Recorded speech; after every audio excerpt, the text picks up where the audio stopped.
Hola, ¿cómo estáis? Quizá no conocéis cuál es vuestra genialidad, pero eso no significa que no la tengáis. Y eso es precisamente de lo que vamos a hablar hoy con Tony Struck. Tony es músico, investigador desde hace 10 años del origen de nuestro talento y de nuestras capacidades. Y todo esto nos lo explica y nos ayuda a descubrirlo en este libro maravilloso, que solo la portada ya te dan ganas de leerlo, que se llama Geniotipos. Descubre el genio que hay dentro de ti. Hola Tony, ¿cómo estás? Muy bien, muchas gracias. Gracias a ti, estoy muy contenta de que nos acompañes hoy en la sección de Charlando Con, para acercarnos a ese conocimiento tan desconocido, ¿no?, para la mayoría de nosotros, de cuál es nuestro talento. En el libro nos hablas de geniotipos y tal, que luego lo comentaremos un poquito, pero para centrar un poco me gustaría que nos aclarases si creatividad y talento son la misma cosa o no. La verdad es que no. El talento es algo que es innato. De hecho, para mí el talento es el gran ignorado de la conciencia. Siempre cuando buscamos cursos de desarrollo personal estamos pendientes siempre de los miedos, que es lógico, del sentir, del instinto, de la intuición, de la paz, de sentirnos bien. Pero el talento lo tenemos ahí arrinconado y al final el talento es el epicentro en el cual gira toda nuestra vida, porque si nosotros venimos aquí, venimos con un propósito, no venimos a nacer, reproducirnos y morir, venimos con un propósito. Si no estamos para nada rodeando ese propósito, al final el resto de cosas quedan huecas, no tienen ningún sentido, ¿no? Pero bueno, no le hacemos mucho caso. Y justamente el talento, ¿qué es? El talento es la forma de expresión que nosotros tenemos en esta tierra, la forma en la que nosotros nos expresamos en esta vida. Es como nosotros nos sentimos bien y a través de esa energía es como nosotros fluimos y llegamos al famoso flow, ¿no? Por lo tanto, el talento es un conjunto de capacidades innatas, biológicas en parte, que están dentro de nosotros y que constituyen una tecnología biológica para que nosotros alcancemos el propósito del alma, por decirlo así. En cambio, la creatividad hay muchísimos tipos de creatividad. De hecho, hay un estudio en el que yo cuento en el libro que se basa según la neurociencia, hay unos 600 tipos de creatividad dentro de nuestro cerebro. Entonces, la creatividad es la forma, el mecanismo que nosotros utilizamos para llegar a poder expresar nuestro talento. Pero hay muchos tipos de creatividades diferentes. Por lo tanto, creatividad y talento no es exactamente lo mismo. Que mucha gente confunde. De hecho, hay estudios que no estudian el talento porque lo engloban dentro de la creatividad y no tiene nada que ver. El talento es genuino y las creatividades son compartidas, por lo tanto es muy diferente. Por suerte en el libro no has propuesto los 600 tipos de creatividad. No. Tu equipo lo habéis simplificado mucho y sí que cada talento tiene un tipo de creatividad. Algunos tienen 2, otros un par creo que tienen las 3, ¿no? Pero bueno, y la fundamental, que es así, que la elemental la tenemos todos, ¿no? Todos, es que todos nacemos con ese tipo de creatividad más básica, por decirlo así, que es la que tiene que ver con subirme a una silla y cambiar una bombilla. Ahí estoy creando un espacio. Más que un espacio, estoy creando una forma de hacer para poder solucionar un problema. Pero la gente eso no lo entiende como creatividad. Claro, ese tipo de creatividad de cómo me subo a una silla para cambiar una bombilla, eso no es ningún talento. Es una actitud de nuestro cerebro para solucionar un problema, por decirlo así. Pero sí, todos nacimos con una creatividad fundamental y todos nacemos con una capacidad intrínseca o esencial, que es aquella que tiene que ver con nuestro talento, que si la desarrollamos es la que da sentido a todo el propósito de nuestra vida. Claro, es esencial, ¿no? Y también para aclarar conceptos, cuando hablamos de imaginación y creatividad, también hay personas que lo utilizan al mismo tiempo, ¿no? Y también son cosas distintas, ¿no? Totalmente. La imaginación es el puente que utiliza nuestra conciencia para bajar información de la conciencia original, de la fuente original a la que pertenecemos todos. Es la vía en la que nuestra esencia, nuestra alma se conecta con la fuente superior y baja esa información. El problema está que por más que imagines, si luego no utilizas la creatividad para llegar a desarrollar esa imaginación y al final desarrollarla a través de tu talento, esa imaginación se queda ahí. Entonces tú puedes tener mucha imaginación que si estás en el sofá esa imaginación no aporta nada. Claro, es estéril, ¿no? Pero lo curioso de la imaginación es que hay mucha gente que, eso me alucina mucho, que hay mucha gente que me dice, Buah, es que yo he imaginado esto, o he soñado en hacer esto o lo otro, pero esto no es para mí. Y yo siempre les contesto lo mismo. Tú solo puedes soñar aquello que tus capacidades están preparadas o destinadas a hacer. Si no, no lo soñarías. Hoy mismo he hecho un mapa del genotipo con una chica que era peruana y dice, pues que últimamente tengo imaginando hacer el primer podcast para comida vegana peruana, que eso ahí es como romper moldes. Me dice, pero claro, yo no sé si estoy preparada para eso. Digo, si no estuvieras preparada, no lo hubieras imaginado. Yo, por ejemplo, eso no lo imagino. O Jordan no imagina hacer los mates que hacía, o Messi no imaginaría las jugadas de fútbol que hace. Por lo tanto, tu imaginación es la que le da la información a tu esencia para que luego, a través de tu creatividad esencial, la desarrolles hasta llegar a tu talento y a tu genialidad. Claro, la imaginación se tiene que plasmar, y en el libro además citas a Julio Verne, que es el prototipo, ¿no?, de persona visionaria. Exacto. Que citas una frase que cualquier cosa que una persona pueda imaginar, hay otra persona que la puede hacer realidad. Si no la haces tú, pues es lo que tú dices, ¿no? Se tiene que hacer realidad esa imaginación. Sí, es que el talento es algo demasiado importante como para no prestarle la atención necesaria. ¿Qué quiere decir eso? Nosotros, la vida nos da una vida para que aportemos nuestra parte esencial en el desarrollo de ese propósito global en el cual vivimos, porque formamos parte de una conciencia global todos y nosotros somos, como siempre digo, ese mar, pero en el fondo en el mar somos una gota individual de ese mar. Si yo no hago mi trabajo, al final la conciencia, la vida, va a enviar a otra persona, a otro ser humano o a otro animal o a otra forma de vida quizá no conocida que desarrolle ese propósito de vida que yo venía a hacer aquí. Dicho de otra manera, si el iPhone no lo hubiera hecho Steve Jobs, lo hubiera hecho otra persona, pero se hubiera hecho. Porque en el fondo, en la conciencia ya existe todo. O sea, no tiene ningún sentido que la Tierra tiene 13.000 millones de años y que pensemos que el iPhone solo existe desde el año 2008. No, en la conciencia, la imaginación, el proyecto iPhone ya existía, sencillamente que nadie lo había visualizado y nadie había soñado que eso era posible, pero eso ya existía.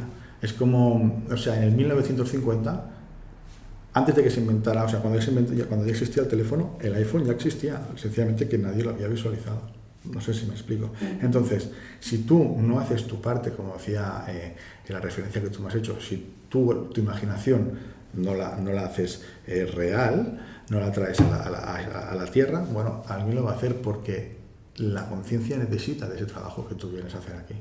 Entonces, en el fondo, nuestra genialidad o desarrollar nuestra genialidad es un acto de responsabilidad, pero ya no solo hacia la conciencia global, sino también hacia nosotros mismos, porque si no, la vida deja de tener sentido. Si yo vengo aquí como pollo sin cabeza, no tendría ningún sentido. Es verdad, dejar como tu pequeña semilla, ¿no? No tiene por qué ser nada de lo que consideramos importante.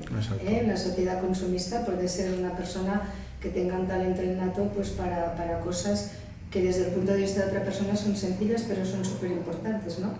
Como criar bien a unos hijos, por ejemplo, que es muy importante y no se le da el valor que tienen. Total. De hecho, el siguiente libro mío va a ir de eso. ¿Ah, sí? Sí. Mira, no lo sabía. Es verdad, no lo sabías. Va a ser una fábula enfocada a niños y a padres.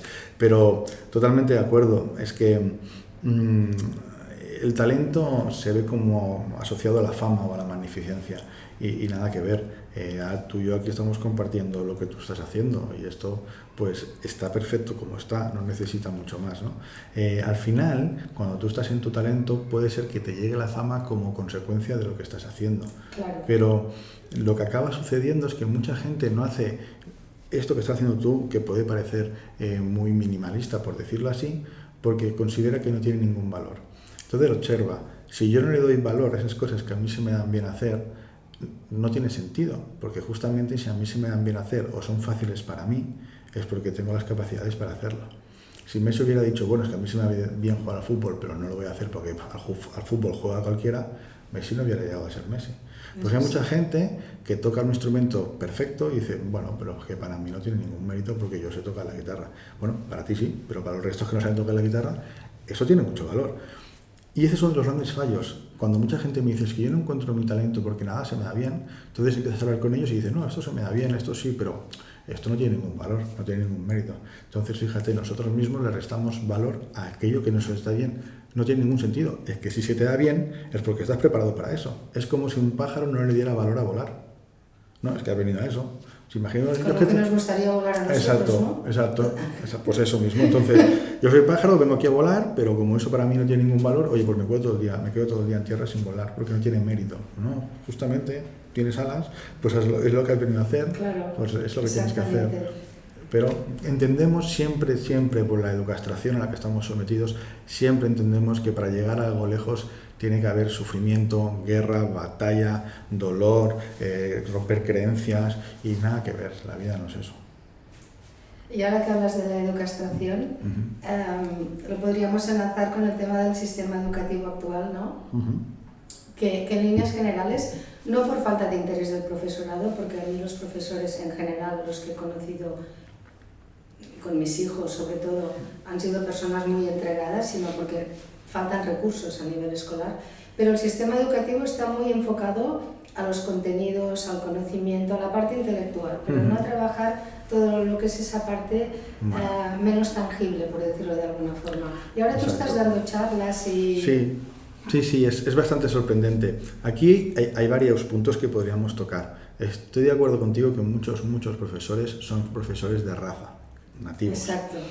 Pero yo también me encuentro por las charlas que doy muchos profesores que son profesores porque al final de mes, siendo funcionarios, tienen un sueldo fijo.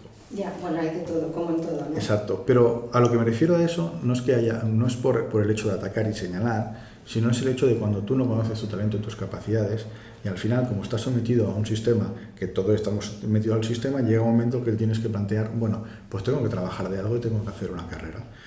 Si resulta que, por ejemplo, la nota media de la universidad no me da, ¿qué me da para esto? Pues me da para entrar para ser profesor. Pues bueno, me implico, empiezo a estudiar, empiezo a empollar y acabo siendo profesor. Pero eso no tiene nada que ver con lo que a mí me apasiona. Así que soy un profesor de rutina, de repetir, de repetir lecciones. Otro día le hice el mapa del genotipo a una chica que salió triángulo y me dice, ¿pero cómo puede ser si soy subdirectora de un colegio?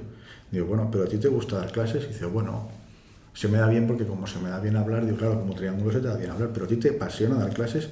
Y me dice, no. Dice, de hecho a mí, si un alumno suspende la prueba, me da igual, pero doy clases. Claro. ¿Por qué triángulo? ¿Qué es para los que nos están escuchando? Sí. Porque los genotipos están relacionados con figuras geométricas. Sí. Que esto hablaremos un poquito más con detalle después.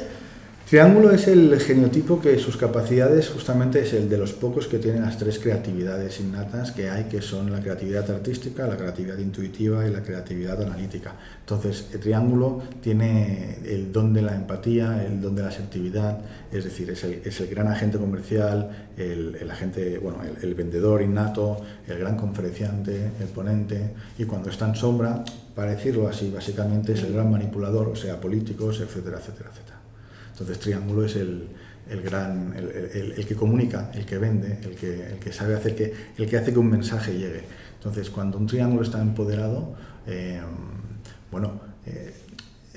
crea grandes oportunidades porque tiene un don, porque tiene intuición, tiene un don para ver oportunidades. De hecho, Steve Jobs no era Pentágono, o sea, no era científico. Steve Jobs era un grandísimo triángulo. ¿Por qué?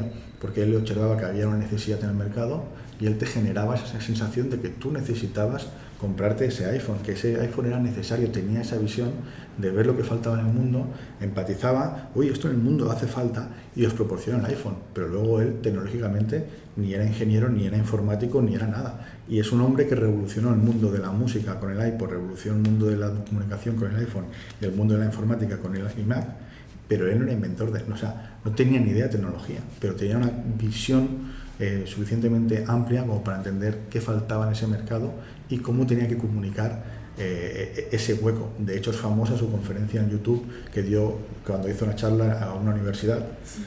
Y bueno, es famosa cómo lo hizo, cómo lo comunicó, y luego tuvo el santo valor de decir que él nunca había ido a ninguna universidad porque no le encajaba en nada. Entonces, eso es una gran prueba de lo que es el talento innato, lo llevas dentro. Él era un triángulo, no sé si está bien dicho el calificativo, empoderado, ¿no? Estaba en la sombra. Totalmente. Porque lo que él vendía, proponía, realmente lo creía. Exacto. Y pensaba que estaba haciendo un bien, ¿no? A diferencia Totalmente. de otros triángulos, como tú decías, en la sombra, que te venden lo que ellos no se comprarían. Claro, todos los genotipos tienen un talento, pero cuando ese talento no es suficiente o no es comprendido y necesito llegar a final de mes por el sistema en el que estoy, al final lo que hago es te vendo lo que haga falta, o sea, te manipulo, porque como tengo neuronalmente las 3 capacidades creativas, o te la meto por la derecha o por la izquierda o por el medio. Pero te la meto. Entonces tengo esa gran capacidad de manipular, pero claro, eso al final acaba yendo en contra suyos, porque hoy en día, o sea... Es que se nota, ¿eh? Se nota. Vengo a hacerte una demostración de una aspiradora. Sí, ya sé que vienes a venderme una aspiradora, no hace falta que me digas que vengas a hacer una demostración de una aspiradora. Pero bueno, todo el sistema está todo tan desordenado, ¿no? Que bueno, cada uno hace lo que puede. Hace lo que puede, sí, la gente a veces también necesita, Exacto. no es tan fácil, ¿no? Y volviendo al tema de la escuela, que te he distraído del tema, en tus charlas, ¿has visto si los alumnos, algunos tienen claro lo que quieren hacer o no? Porque esto en casa también hay que trabajarlo. Esto es alucinante. El 90% de las charlas, la primera pregunta mía, bueno, siempre hago 2 preguntas. Si saben llevar a la práctica lo que sienten. Normalmente directamente me preguntan, no entiendo la pregunta. O sea, es ¿cómo? ¿El qué? O sea, no saben lo que es sentir. Y la segunda pregunta que les hago siempre es si conocen su talento. Y a ver, la última vez creo que levantaron la mano 5, la penúltima vez no levantó la mano nadie. O sea, no tienen ni idea de lo que es su talento, pero ni idea es ni idea. También es como decirles a los jóvenes, joder, con perdón, vaya sistema educativo de mierda, que no sabéis cuál es vuestro talento, pero es que la mayoría de gente que hace consultas conmigo tienen 40, 50 y tampoco lo saben. No, es que los adultos tampoco. O sea, que me refiero que claro, pero claro, todos que han mamado el mismo sistema educativo, con lo cual llegamos ahí. Pero justamente nosotros vamos a empezar a trabajar el año que viene en colegios y vamos a introducir una asignatura en 2 colegios que se va a llamar Talento y Educación Emocional. Y lo hacemos de una manera dinámica, multidisciplinar, con diferentes profesores, desde diferentes puntos de vista. Y una de las asignaturas que queremos, o sea, dentro de esa asignatura, una de las multidisciplinas que queremos ofrecer es la empatía con los padres. Queremos que una vez cada 2 meses, 1 hora, los padres vengan a clase con los niños. Pues en los 2 o 3 colegios que vamos a empezar a hacer esto, esa es la única cosa que no nos dejan hacer. ¿Por qué? Porque nos dicen, los padres no van a permitir que les digas que estás educando mal a los hijos. Pues me parece muy prepotente porque, no sé, yo como madre agradezco que alguien me dé una indicación. Pues no nos dejan. Y eso es, te estoy contestando esto por lo que tú me decías de que no todo acaba en el colegio, por supuesto. La primera educación es la de los padres, pero encargamos en el colegio, pero luego tú no me digas a mí cómo educo yo a tu hijo y que sobre todo no le eches bronca en clase, etcétera, etcétera, etcétera. Sí. Entonces es un tema que hay que tocar y hay que ir a mucha profundidad y son muchas cosas que tocar. Pero por lo menos el tema de los padres, sucede que los padres hay por exceso y por no exceso. Hay mucha gente que directamente, como yo soy de abogado, tú tienes que ser abogado. De las pocas veces que me dicen, bueno, miento, cuando les hago la pregunta de que si conocen su talento, como casi todo el mundo dice que no, la siguiente pregunta es, bueno, si no conocéis vuestro talento, ¿a quién os gustaría pareceros?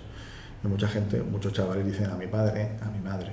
Entonces, ¿tu padre que es abogado? ¿A ti te gusta eso? No, pero es que mi padre gana mucho dinero, quiero ser como él. Ya vamos mal.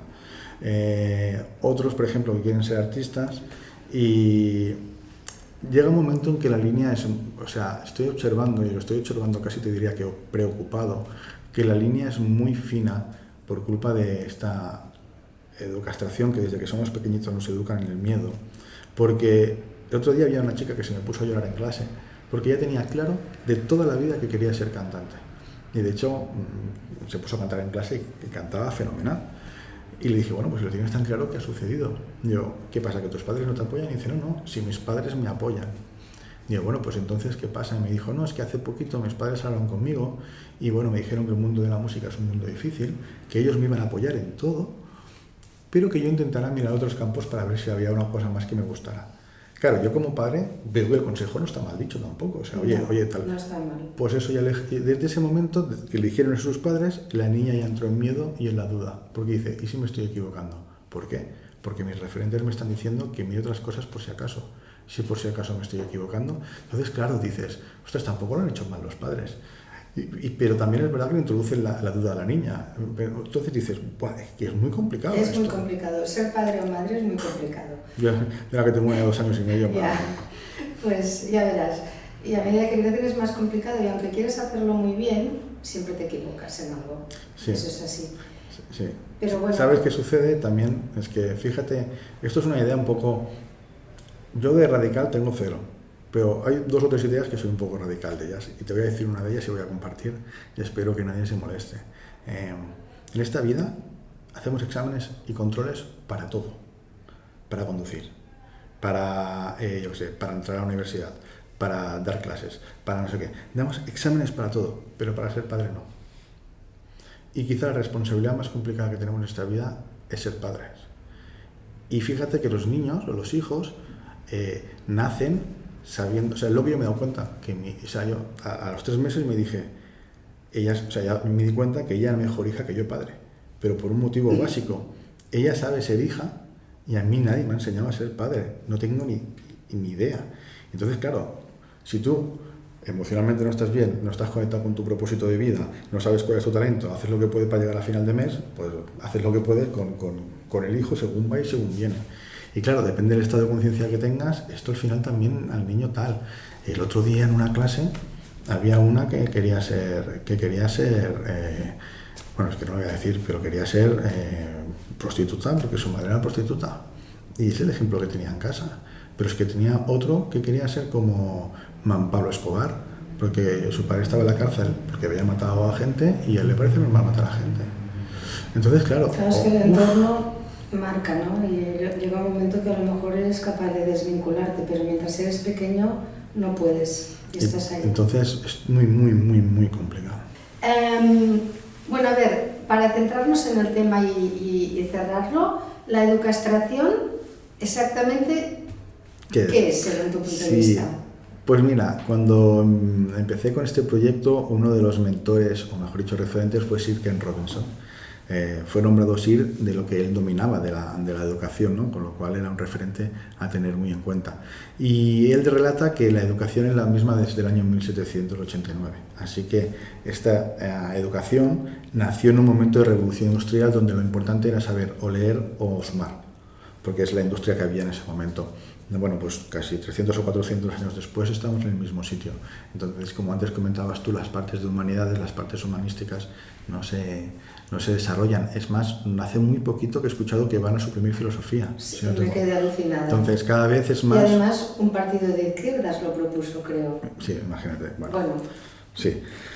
No entremos ahí. No. Entonces, el tema de hoy en día, la educación, se basa en toda la parte más, como comentábamos antes, de la parte más de la intelectualidad, no la parte de la inteligencia. Entonces, en el momento que no hay inteligencia emocional que acompañe esa intelectualidad, queda en un saco roto, porque automáticamente estoy evaluado.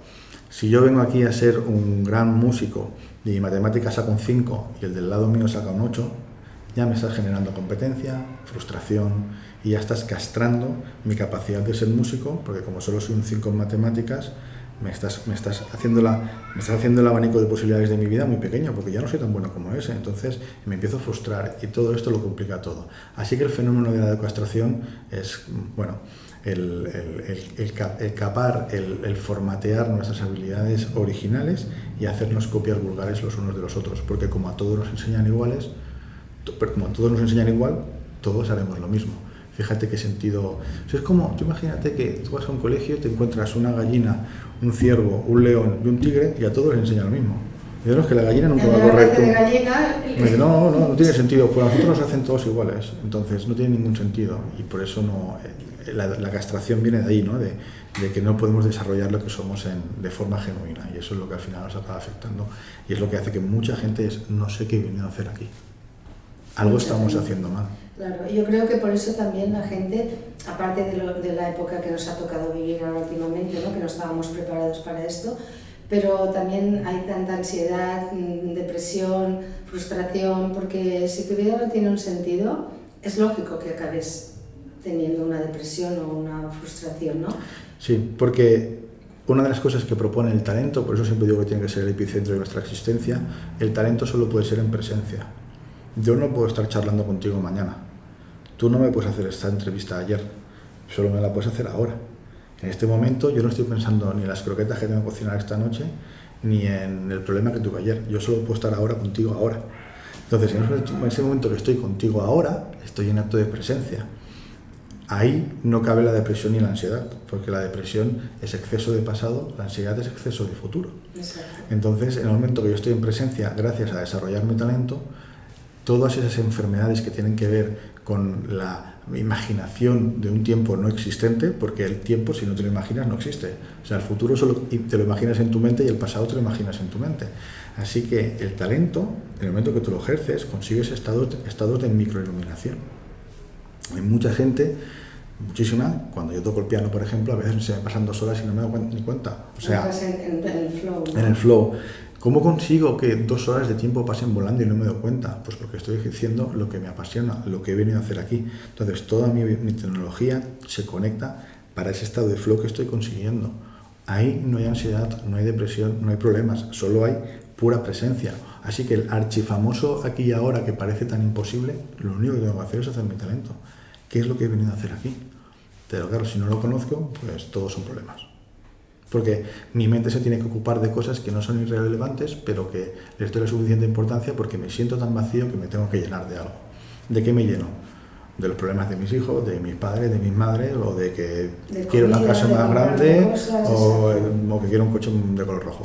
Sí, que luego tengo que trabajar en algo que no me gusta para pagar la hipoteca y las facturas que genera todo eso. Y sabes lo más maravilloso de todo, que al final acabo generando 2 vidas dentro de una vida que son imposibles de atender. Acabo generando mi vida personal y mi vida profesional. No puedo con una vida como para generar 2. Y eso al final no caza, porque tarde o temprano a una de las 2 no voy a poder atender. Si quiero la vida soñada que quiero tener, me tengo que preocupar de esa vida, pero para tener esa vida tengo que trabajar de algo para poder tener esa vida. Y al final me va a generar ansiedad por no llegar a cumplir las expectativas mentales que yo quiero de mi vida o por no llegar a conseguir profesionalmente aquello que quiero conseguir, y entonces lo pago con mi vida. Así que tarde o temprano no puedo dividir, yo no puedo dividir mi esencia en 2, porque yo solo tengo un alma, no tengo 2. Y en esa alma cabe mi esencia como persona y mi esencia como propósito de vida y mi esencia como talento. No se puede dividir en 3, pero no lo comprendemos. Claro, no es tan fácil. Supongo que se trata de no vivir fuera, sino vivir más dentro, ¿no? Bueno, sí, es que cuando tú estás en ese estado de flow, cuando tú estás en tu esencia, es que no hay fuera. Estás feliz, o sea, incluso ni piensas ni en el dinero. Tú ahora mismo estamos haciendo esto y tú no estás pensando en el dinero. Estamos haciendo esto, ni yo tampoco, estamos haciendo esto. No sé, no hay necesidad de nada más. Sí, el poder de la hora, ¿no? De Eckhart Tolle en el libro este tan famoso. Es así, es algo que decimos mucho, pero cuesta aplicarlo a veces, porque nuestra cabeza está en otro sitio y esto nos perjudica. Y la educación. Exacto. Ahora, con lo que tú vas a hacer en esta escuela, ya para cerrar el tema de las escuelas, creo que estará muy bien porque puede servir como una base para ver qué pasa cuando a los niños les trabajas esa parte de talento. Luego, claro, los profesores tendrán que segmentar la clase y tal para potenciar, ¿no?, cada talento. ¿Sabes lo más increíble de todo que me ha sucedido? Que siempre que voy a una charla, al final se quedan 10, 12, 14, 15 niños hablando conmigo y preguntándome de cosas del vivir, o sea, de nada complicado, que dices, realmente, ¿qué han hecho en este colegio, ¿no? Y el otro día, en el programa de la Oficina Vibra, invitaron a una psicoterapeuta, una psicopedagoga, disculpa. Decía, no, pero esto cada vez se está trabajando más y tal cual. Digo, ya, pero ¿sabes cuál es el problema? Digo que cada vez más en los colegios, queriendo trabajar esto, hay cada vez más psicólogos, o sea, psicólogos y psicopedagogos. Digo, pero emocionólogos no hay ninguno. Entonces, al final trabajáis siempre desde el mismo punto, desde gestionar y gestionar y gestionar y gestionar. Digo, la vida se vive desde aquí, la vida no está hecha para ser pensada, la vida está hecha para ser vivida. Digo, y cada vez que voy a un colegio y al final se me acercan chavales que lo único que quieren hablar es del amor, de cómo se hace lo que se siente, de cómo se dejan llevar por el corazón, me llegan a preguntar si llorar es malo. Entonces... los niños no lloran, ¿no? Claro, ya que son de 15 y 16 años, pero ¿dónde estamos? Esto preocupa, ¿eh? Y entonces, ¿de qué sirve tanto psicopedagogo y tal? Claro. Que no tiene nada que ver con eso. Y a lo que voy es que al final, cuando estos chavales se quedan conmigo, el otro día en el último colegio que pasó, se quedaron conmigo y llegó el director diciendo, oye, que hace media hora que ha empezado la otra clase, que tenías que estar allí. Y uno de los chavales les dijo, mira, hemos aprendido más hoy, no por mí, que eso es igual, hemos aprendido más hoy con él en 2 horas que los 5 años que llevamos con el profesor, así que dice, sinceramente, no vamos a ir a la clase. Delante del director. Cuando acaba el director me dice, que me ha pasado ya en 2 escuelas, me dice, lo primero que quiero que hagas el año que viene no es una charla para alumnos, sino una charla para profesores.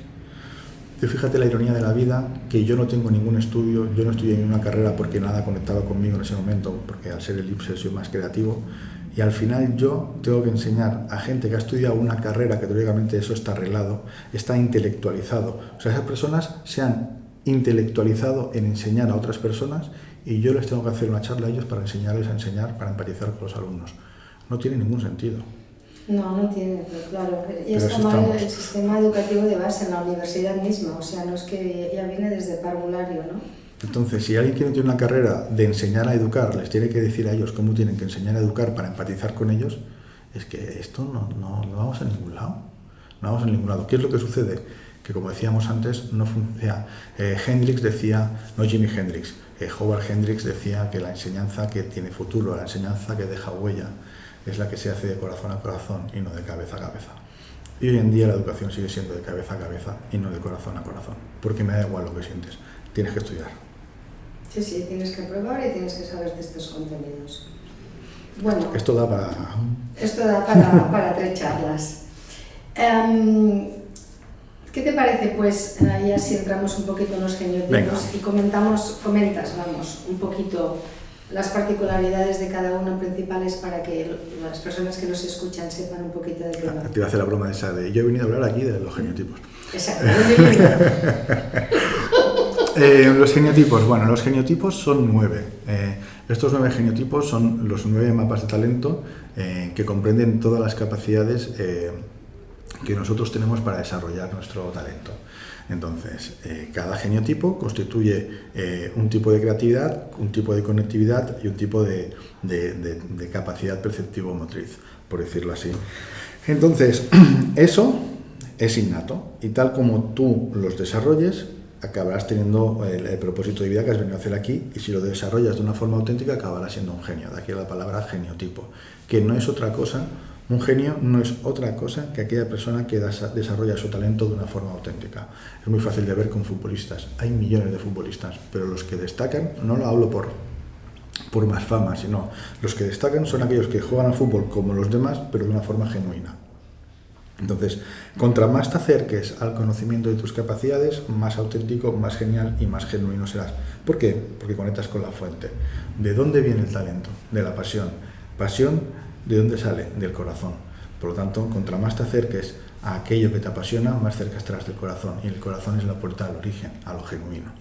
Entonces, hay 9 genotipos, según hemos visto en nuestras estadísticas, ahora mismo ya vamos por 6.500, o sea, en el último mes han subido, este fin de semana han sido 1.200 personas, o sea, han subido ya 6.200 personas las que llevamos testadas con un test psicométrico que tiene un RT de un 95%, por lo tanto lo clava muchísimo y siempre salen estas 9 figuras de una manera o de otra, ¿no? Entonces, ¿te digo un poco los 9 genotipos? Bueno, si te apetece, si no, o comentas así como tú quieras. Más que nada, algo para que los que nos escuchen sepan un poco de qué pueden encontrar. Pues podríamos decir que los genotipos se dividen en la filosofía del Maui, que el Maui es nuestra fuente de energía vital. Es una filosofía ancestral japonesa. Y dentro de esa filosofía ancestral japonesa están los kanjis. Cada kanji tiene unos elementos diferentes. Entonces los genotipos son 9 y esos 9 genotipos hay 3 por kanji. Hay el kanji más emocional, más etéreo, más corazón, el kanji más equilibrio, por decirlo así, y el kanji más mental. Todos tenemos muchas capacidades mentales y todos tenemos muchas capacidades de corazón, lo que no quiero decir es que si tú tienes una cosa no tienes la otra, no.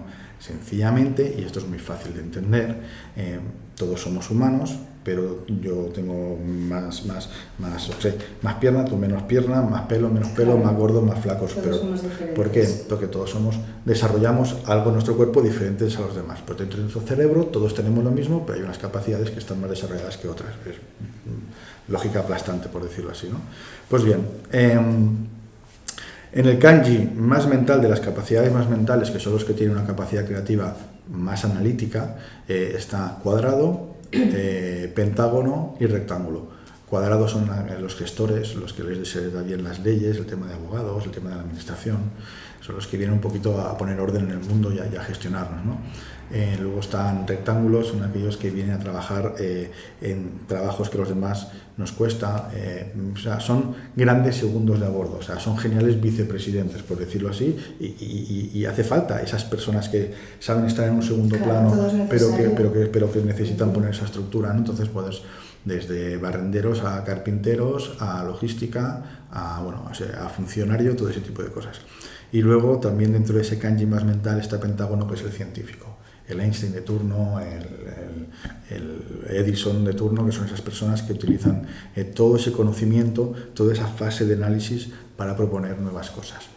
En el kanji más emocional, o sea, en el aéreo, en el que es puro corazón, tenemos a Circulon, que es el amor incondicional. Hay una capacidad increíble, hay una creatividad que se llama intuitiva, o sea, hay una capacidad de crear que nace del corazón y no de la mente. Pues esa es la capacidad de este geniotipo. Luego está el geniotipo rombo. Rombos son los que conectan con el más allá, con lo sutil, con lo energético. Por ahí tienes que tener mucho corazón y poca mente, porque si no lo ves, porque si no te bloqueas. Y luego está, que es el geniotipo también, que le digo yo, de la muerte, ¿no? Es una creatividad más oscura, más intuitiva, los mediums, los videntes, un Tim Burton, un Kurt Cobain, un Stephen King, es ese tipo de creatividad. Y también dentro de ese kanji emocional está estrella, porque estrellas son aquellas personas que nacen con un talento tan puro que ya todos nacemos con un talento innato, pero a veces tardamos 15, 20, 40 años en encontrarlo. Los Michael Jackson de turnos nacen ya con eso, el Messi de turno ya, o sea, es tan aplastante, que es tan puro de corazón que se ve desde pequeño.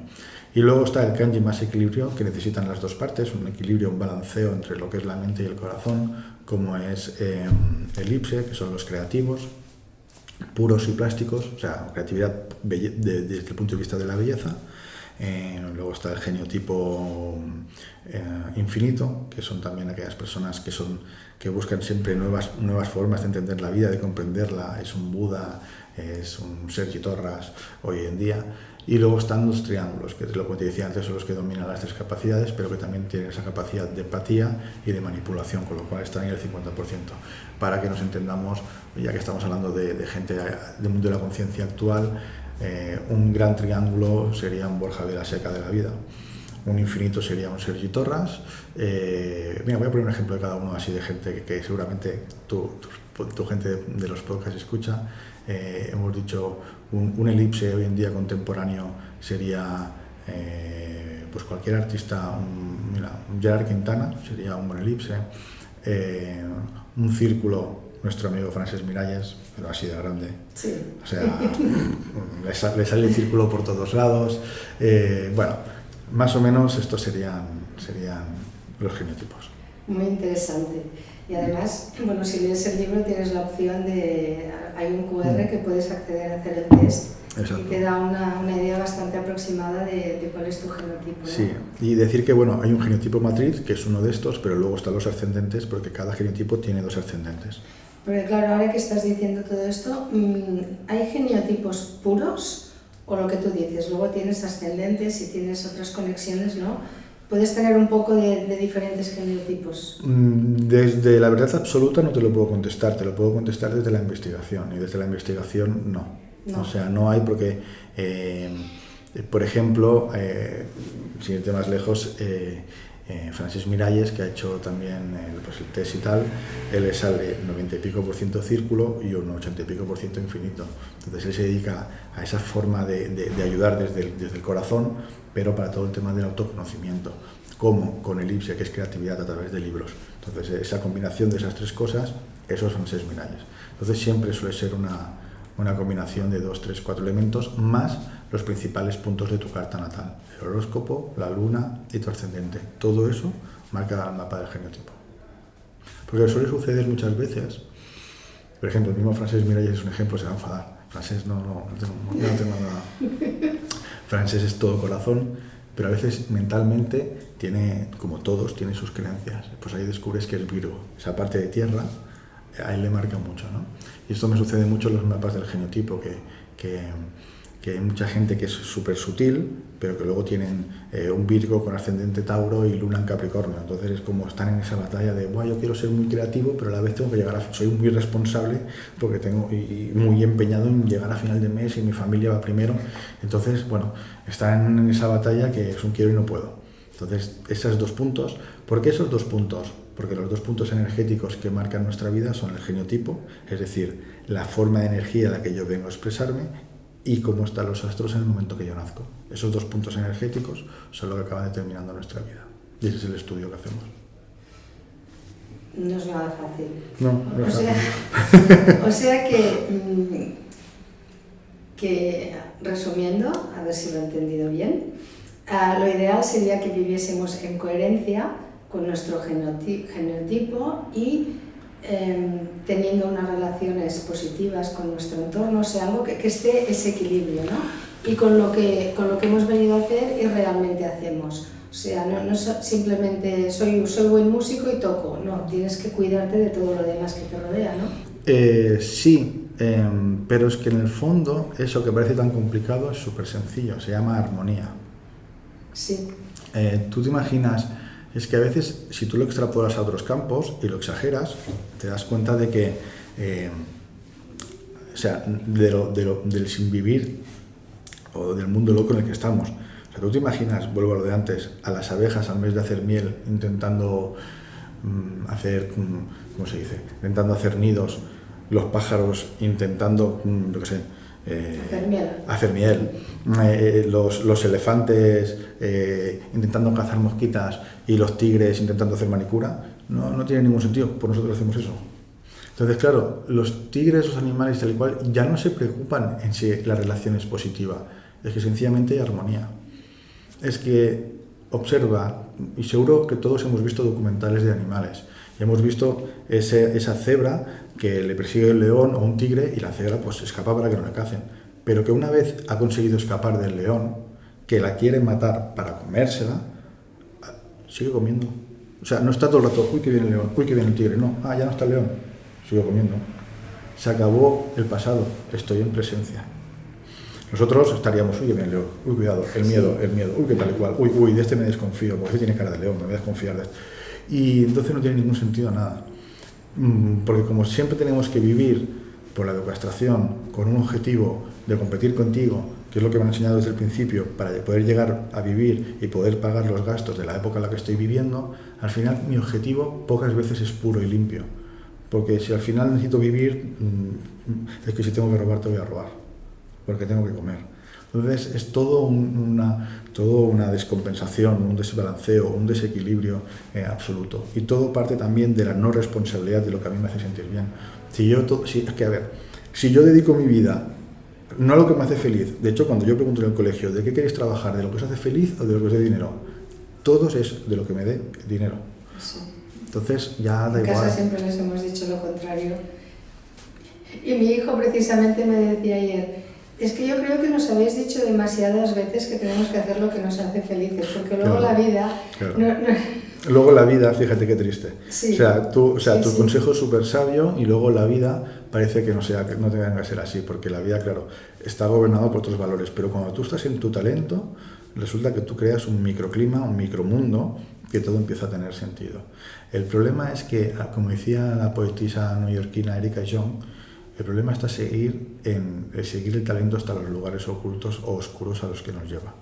El otro día le hice el mapa del genotipo a una mujer que quería hacer el mapa del genotipo conmigo para saber si eso que estaba haciendo realmente era... Me decía, ¿cómo me dijo? Me dice, quiero saber que me digas si esto que estoy haciendo es humano y ético. Y yo me quedé así, ¿qué haces? ¿Asesina? No, pues el tema era que ella había estudiado una carrera de ingeniería, no sé qué, no sé cuántos, que eso le iba fatal, que un día una amiga suya, pero tenía de afición pues fotografía, ¿no? O como tu hija, por ejemplo, le gustaba eso. Y una amiga suya tuvo una hija y nació muerta, el feto nació muerto, ¿vale? Le dijo, oye, amiga, ¿puedes venir a hacerle una foto a al feto para como recuerdo, porque, oye, eran muy amigas y me fío de que tú le vas a hacer la foto con todo el amor del mundo para que yo tenga un recuerdo. Me emociona un poco. Sí. Y desde ese día no sabe cómo, no paran de salirle trabajos y ofertas de trabajo. O sea, ella, su profesión es fotografiar fetos muertos.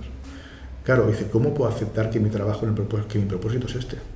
Digo, pues tú con tu propósito estás haciendo feliz a mucha gente. Claro, si tú eso no lo aceptas porque yo esto no quiero hacerlo, estás dejando de hacer lo que tú has venido a hacer aquí.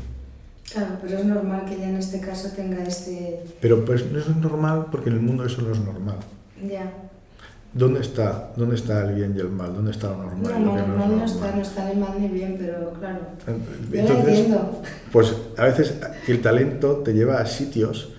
Tú imagínate cuando Stephen King se empieza a escribir y empieza a asesinar, a este le cortó la cabeza, a este le cortó tal, claro, para él eso es lo normal, pero para otros es macabro eso. Sí, Entonces sí. aceptar todo eso es complicado y al final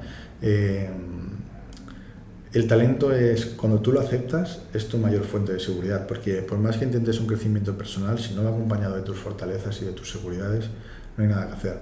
Porque lo más curioso es que esta mujer me preguntaba eso, pero no por ella, sino por lo que le decía a su entorno: hija, ¿cómo te puedes dedicar a esto?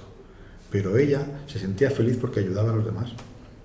Pues entonces es lo que tiene que hacer, claro. Pero el entorno marca, sí, porque el entorno te dice cosas que luego te empiezas a comer el coco, ¿no? Nada, que tenemos que seguir nuestro instinto, nuestra creatividad innata sería, en este talento caso, innato. Talento innato. Y porque en realidad es el que nos rige y nos aconseja bien, ¿no? Esa vocecita, yo a mis hijos siempre les he dicho, tienes que escuchar la vocecita interior. Totalmente. No lo que te dice la cabeza, sino pensar y bueno, dicho de otra forma muy sencilla, ¿no?